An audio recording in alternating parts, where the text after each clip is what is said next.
healing addiction with what? So, as I'm sure many people are aware, Australia, America, Britain, most countries have major drug addictions and crises. And at one stage, historically, it was illegal drugs that were the problem, but now it seems like it's the pharmaceutical drugs and the illegal drugs, and it seems that everyone is on drugs. So how do we get into this space? How do we get into the situation? What is the need for medication? What is the need for healing or for shifting something within us that calls for some external form of medication in order to make us feel different? So my perception is that this behavior stems from uh, a desire to relate to oneself through a altered lens, a non-ordinary state of consciousness. And we see that in indigenous cultures throughout the world, these non-ordinary states of consciousness have been seen as absolutely integral, absolutely important, absolutely relevant to the health of the community, the individual, and for the spiritual and metaphysical realities of those peoples. What happened at the rise of industrialization and of Darwinian evolutionary scientific reality is we pathologicalized any non-ordinary state. And this is the same mentality that burns witches and that creates a world of mainstream religion and that deems anything outside of that as quackery. But the problem with this mentality is that it's thrown the baby out with the bathwater, so to speak, and said, reality is like this, and anything that's larger than that, well, that's not real because we don't know how to measure it or make sense of it through our limited constructs of what reality is, and therefore we will view it as something to be treated as a mental illness, or we'll treat it as something abnormal. But the truth is, reality is stranger than we can imagine. Our psyches are stranger than we can imagine.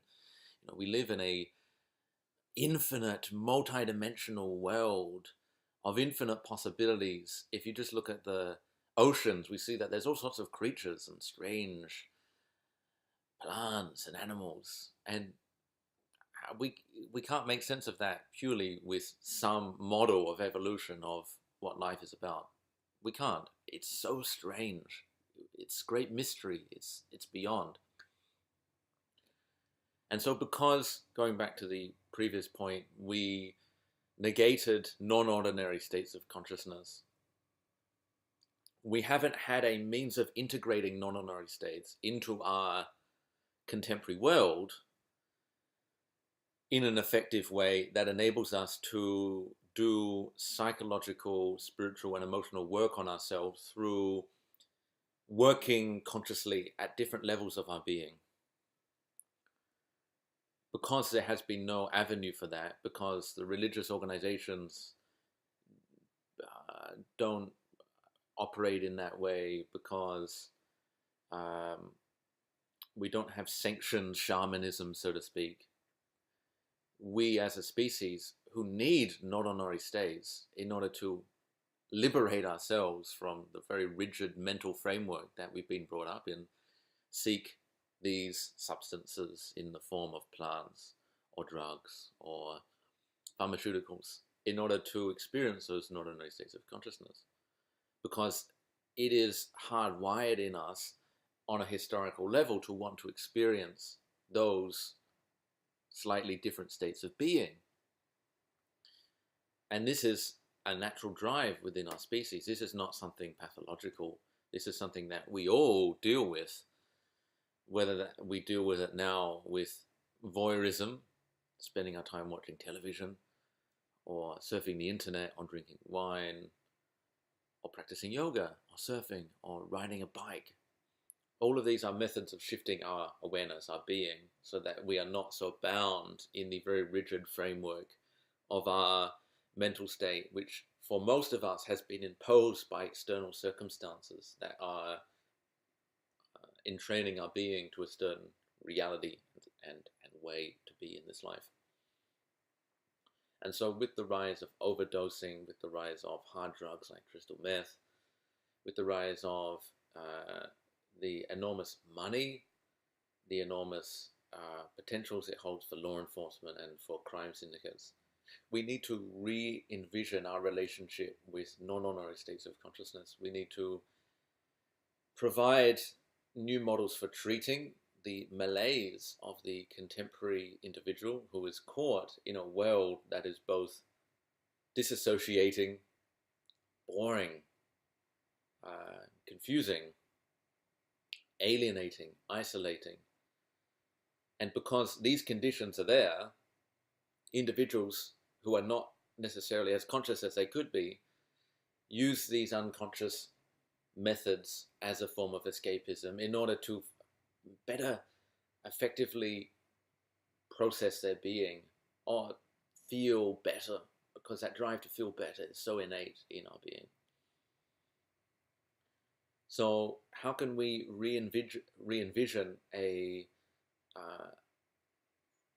platform for healing the cause, the spiritual lack, the spiritual poverty of our species, a way for treating addictions that involves the connections that a person is ultimately seeking in order to feel the deep validation that their soul wants, methods for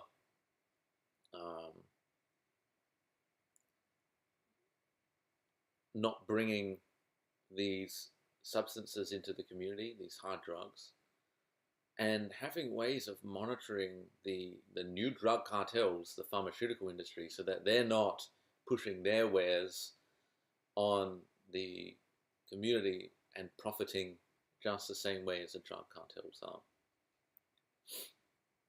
And so there is one solution that has the capacity to solve the original cause, to heal, to provide the relief, to provide the shift in consciousness, and that is meditation. The one method that has historical significance is meditation, self-awareness, self-observation, deep breathing, stilling the mind, stilling the body, finding peace within oneself. This is the spiritual remedy that addresses all levels of that spectrum, that enables all beings to feel a greater sense of connection, gain a greater sense of understanding of self, feel more love, more peace, and more joy, and start healing from the inside out, and to realize that what they are looking for is within themselves. Ultimately, what we're all looking for is within ourselves, that we are fit to discover what is within us, that this is the only way we are going to evolve, mature, and heal ourselves. It's in going within us, addressing our lack, our fear and anxiety, and evolving our consciousness to peer beyond those limited constructs of our programmed mind that our culture has been blasting negative messages, continuously provoking us to seek happiness on the external world. So I hope that this message finds someone who is in a state where they are going through the same crisis that the contemporary collective is going through, so that they can begin their healing journey perhaps through a more revolutionary approach to their well-being, which is deep meditation.